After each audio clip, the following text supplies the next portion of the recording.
Hello students, I'm Siraj Khan, lecturer in English Cast. Welcome to my subject of Literary Criticism 2. Our subject code is English 332. It's our sixth lecture in the subject of Literary Criticism 2. Our today's topic is Biographia Literaria by S.T. Coleridge.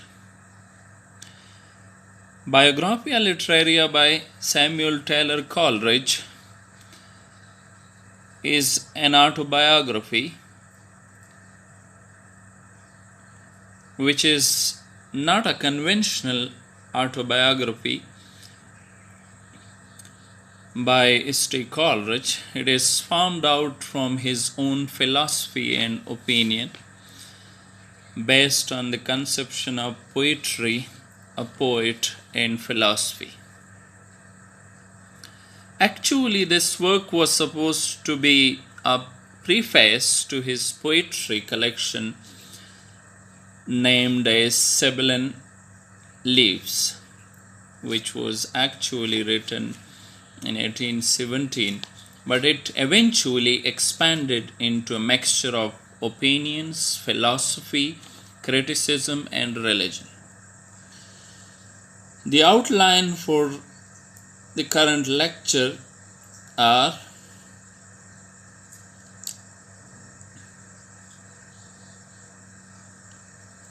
poet's biography, Biographia Literaria, the present work we are discussing, his theory of poetry, his views on the poem, the suspension of disbelief, the three approaches, fancy and imagination. Samuel Taylor Coleridge was born in October 1772 and died in July 1834. He was an English romantic poet, literary critic, philosopher, and theologian who, with his friend William Wordsworth, was the founder of Romantic movement in England. He was also a member of the Lake Poets.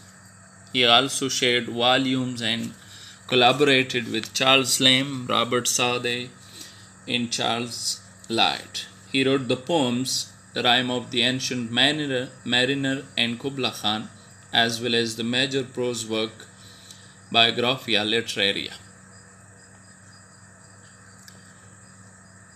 His critical work, especially on William Shakespeare, was highly influential, and he helped introduce German idealist philosophy to English-speaking culture. Samuel Taylor Coleridge was very much inspired and influenced by a German philosopher, Immanuel Kant.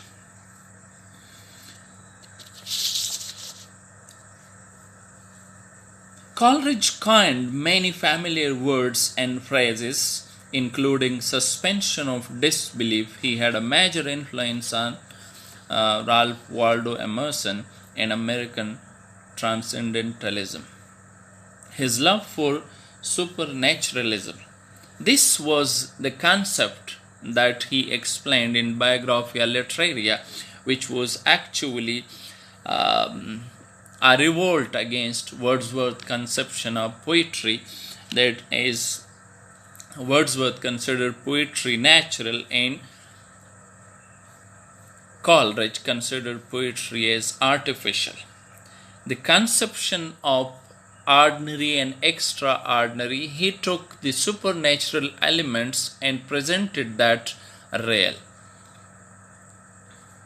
His contribution in the lyrical ballads, which was the first romantic publication of William Wordsworth and S.T. Coleridge, where Coleridge contributed with his 4 poems, The Ancient Mariner, Kubla Khan, and others.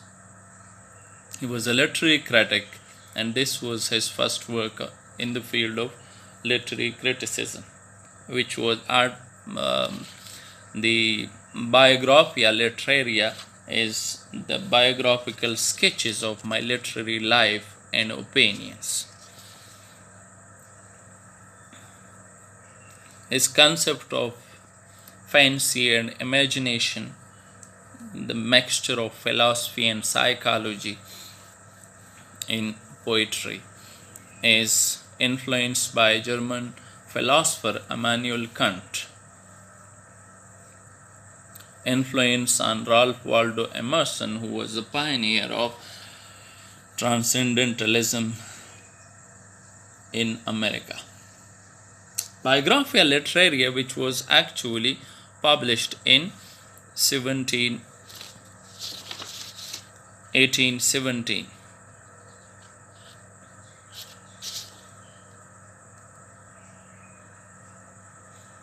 Biographia Literaria 1817 is one of the most significant theoretical works.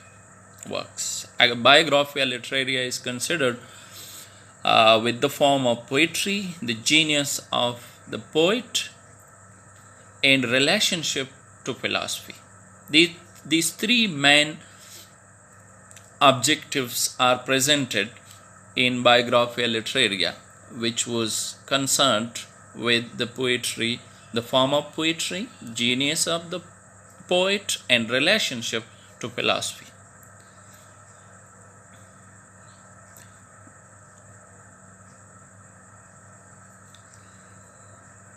Criticism on Wordsworth's theory of poetry is Coleridge's whole aesthetic, his definition of poetry, his idea of the poet, and his poetical criticism revolve around his theory of creative imagination.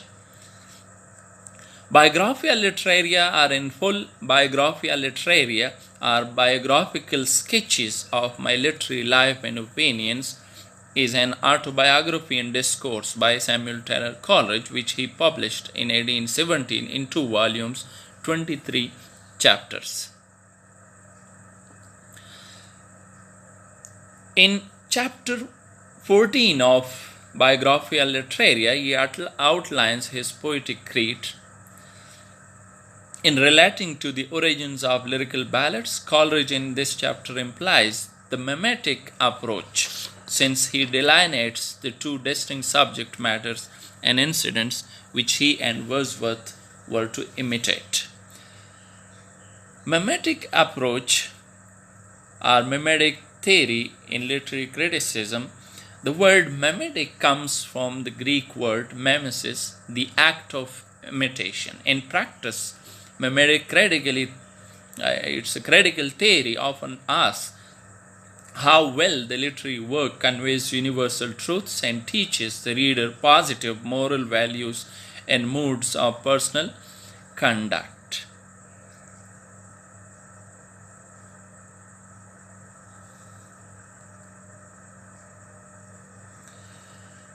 Imagination and fancy.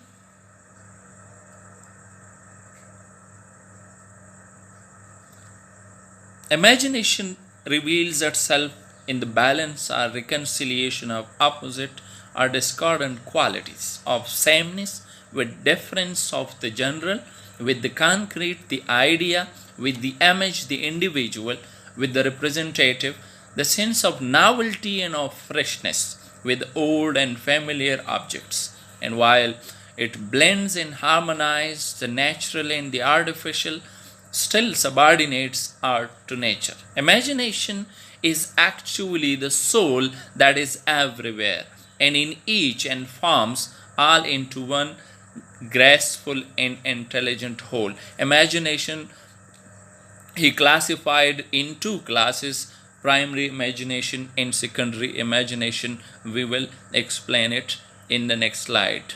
And fancy is not a creative ability, according to Coleridge, only combines what is perceived, unlike imagination, which fuses, transforms. rearranging or recombining the things. Fancy does not create anything, it only combines. The form of poetry, meditative narrative. Biographia Literaria, 23 chapters in 2 volumes, published in a meditative narrative form. Meditative narrative form, it's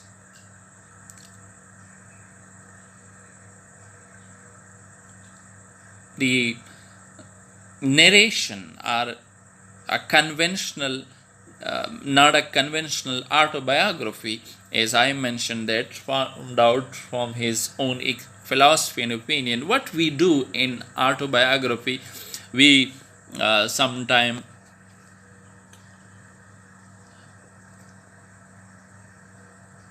we take start from our school life, then college life, then university life, and then whatever comes, we put that in our experiences in the written work. But he went against this theory.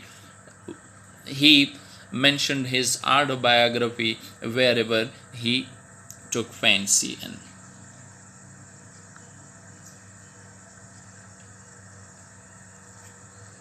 Relationship to philosophy and psychology. This Biographia Literaria is actually formed out from his own philosophy and opinion in psychology, and this is a blend, a mixture of psychology and philosophy. And he was, as I mentioned, that he was very much inspired from Immanuel Kant's concepts.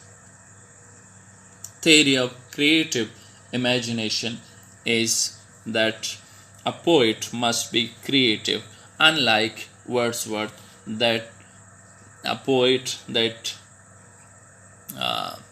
the concept of his spontaneous overflow of powerful feelings and emotions. The artistic qualities of a poet, he presented that.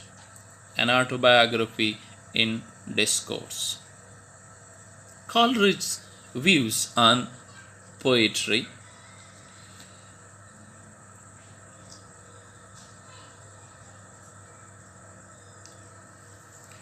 Mimetic approach comes from Greek word mimesis, which means imitation.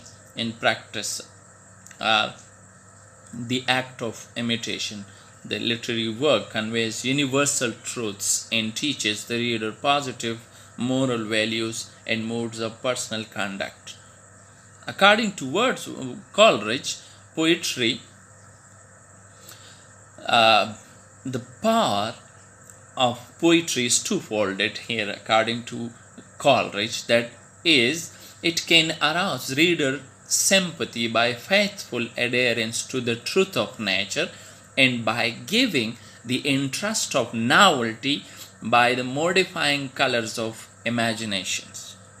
But Wordsworth, at the other side, was assumed the first task by rendering the familiar as marvelous and beautiful, while Coleridge was to accept the second task of making the unfamiliar credible. Poetry is artificial, according to Coleridge. A poet, artificial, it comes through artistic abilities. The language must be artistic, and the use of figurative language. Selective in words and artistic language, unlike Wordsworth. Wordsworth says that it must be the language of common people, which comes automatically, and for him, artistic qualities are not necessary. But Coleridge says that a poet must be selective in words and must use artistic language. He should make ordinary extraordinary. Is ordinary and extraordinary. Wordsworth talked about ordinary things and Coleridge talked about extraordinary things. Now, how ordinary and extraordinary, as I mentioned, that Coleridge was a supernatural poet. So he made the unreal real. The supernatural elements he presented as real, like in Kubla Khan, in the Ancient Mariner, the concept of albatross, there he presented the birds, he presented as real. His views on poem in Biographia Literaria. A poem is merely a form of its expression. Coleridge's poems should be directed to persons and characters supernatural or at least romantic, but would be presented with such a semblance of truth sufficient to procure for these shadows of imagination that willing suspension of disbelief for the moment which constitutes poetic faith. Synthesis: poets' emotions and feelings. Wordsworth would take an opposing approach. His subjects were to be chosen from ordinary life, but he would give them the charm of novelty so that they would excite a feeling analogous to the supernatural. In this most memorable of all critical phrases, to produce the willing suspension of disbelief in the reader for the moment which constitutes poetic faith.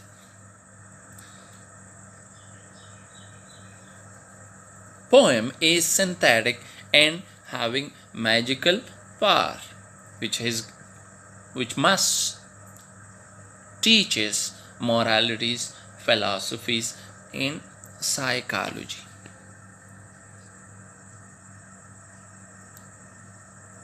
A container of the elements as a prose composition. As this was the Biographia Literaria was actually supposed to be a preface to his poetry collection, Sublime Leaves, but it eventually expanded into a mixture of opinions, philosophy, criticism, and religion. Meter and rhyme. It's not just meter and rhyme that can make a poem strong. According to Coleridge, he criticized Wordsworth for having that poetic diction where that meter and rhyme are not necessary for poetry. A poet must be selective in his language and must be artistic, must know the rhyme and meter correctly. Coleridge's theory of suspension of disbelief.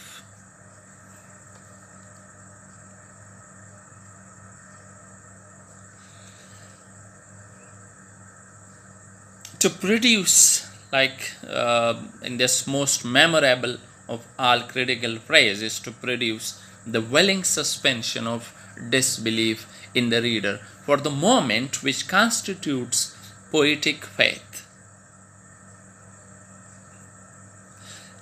Then Coleridge moves into the affective domain. In essence, he contends that a reader picks up every literary work knowing it is fiction, that is, disbelieving that it is reality. But the reader willingly suspends this belief while reading in order to gain the pleasure which the literary work promises.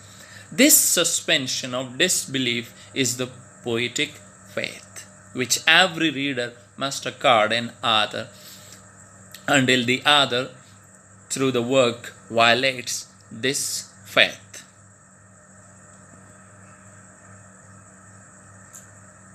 Semblance of disbelief. Considering the unreal is real. As I mentioned that he used birds as supernatural elements but presented that in Israel. the concept of ordinary and extraordinary. He presented extraordinary things as ordinary. Unlike Wordsworth, Wordsworth presented ordinary things as extraordinary. Poetic faith is, he said, that this willing suspension of disbelief, which while reading in order to gain the pleasure which the literary work promises. This suspension of disbelief is actually the poetic faith. The three approaches, the affective theory, the first one is a poem seeks to produce immediate pleasure in the reader, not to teach a truth. This assertion runs counter to all of the critics we have read since Horace, including Wordsworth. Objective approach is a poem has organic unity, a conception, the editor states, which harkens back to Aristotle. Organic unity means that all the parts of a poem must fit together as the parts of an organism fit together, where if you remove one part, the organism dies. A poem is that species of composition which is opposed to works of science by opposing for its immediate object pleasure, not truth. An objective approach, the work, a literary work, must have organic unity. And the third one, that is expressive approach.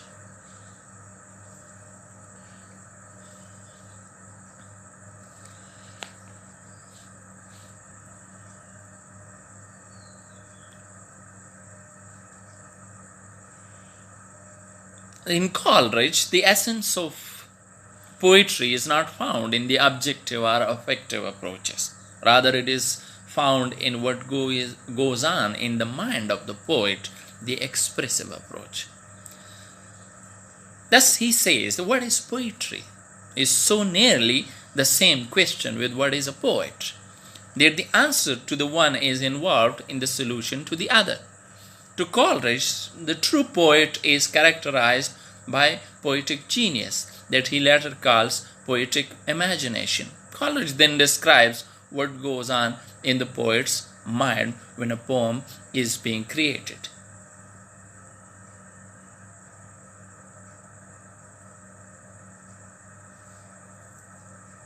Images. The creation, poetic imagination, imagination, he says, sustains and modifies the images, thoughts, and emotions of the poet's own mind. Fancy and imagination. Primary and secondary imagination. Imagination reveals itself in the balance or reconciliation of opposite or discordant qualities, of sameness with difference, of the general with the concrete, the idea with the image, the individual with the representative, the sense of novelty, of freshness with old and familiar objects. And while it blends and harmonizes the natural and the artificial, still subordinates art to nature. Imagination is the soul that is everywhere and in each, and forms all into one graceful and intelligent whole. Primary imagination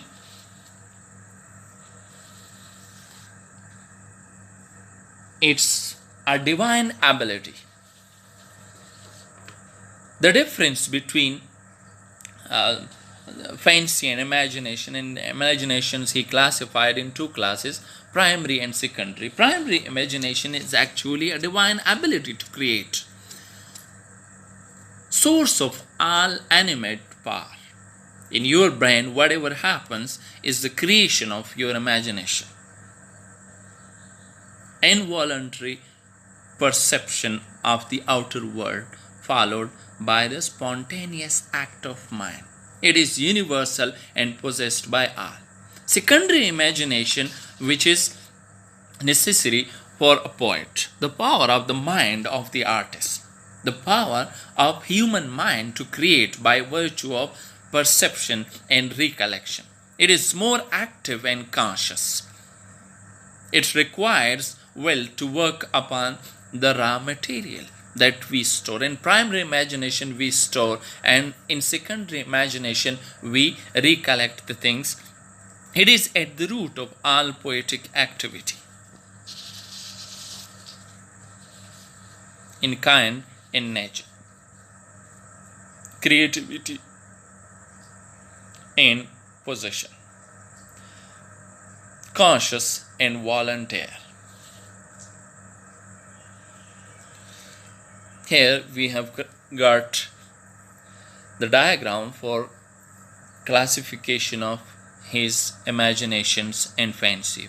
Imaginations, primary imagination, which is creative, original, used unconsciously, human individual power to produce images, the power to give chaos a certain art. Secondary imaginations are poetic faculty, which not only gives shape and order to a given word, but builds new words. Fancy is a kind of logical faculty, the mechanical ability the poet has to use devices like metaphors, alliterations in poetry in order to blend various ingredients into beautiful images. Fancy, Coleridge builds his theory on the basic distinction between fancy and imagination, terms which were used before him more or less indistinguishably to express the same import.